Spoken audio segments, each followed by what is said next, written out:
What you see here is $10,000 on the table. You can take this money as a loan, but I will charge you a little bit of interest rate. Like most people, you take the money and you go buy a nice car. But in 10 years, it's time to pay me back. And because of interest rates, now you owe me $20,000 and not 10. You will say, I don't have money to give you. And if you don't, I take your car and a piece of your house. Damn. This is how debt works. And after 3 years of traveling the world, I noticed that this is exactly what China is doing. For example, take the small island nation of Sri Lanka. This developing country needs money and China has a lot of it. So Sri Lanka took billions of dollars in Chinese loans. It was easy money just there to be taken. And with that, they built skyscrapers, highways, airports, and shipping ports. The country grew and prospered. But few years later, this easy money came with interest rates, and Sri Lanka was so much in debt that it couldn't pay back China its money. And the only way out was to give China control of what they had built.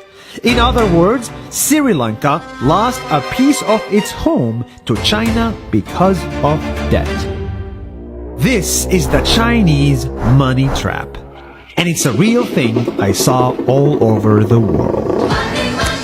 In Papua New Guinea, I saw $2 billion in loans given by the Chinese to build skyscrapers, infrastructures, and ports.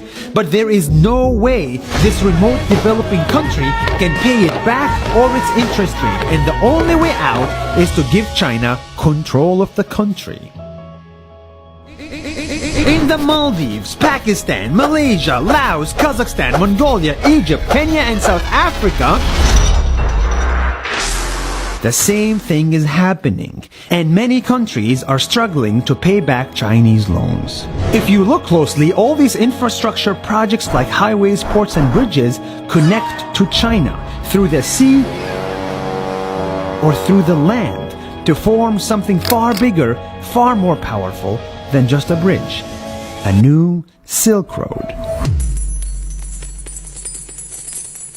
The world is already made by China, and I think slowly it will be owned by China.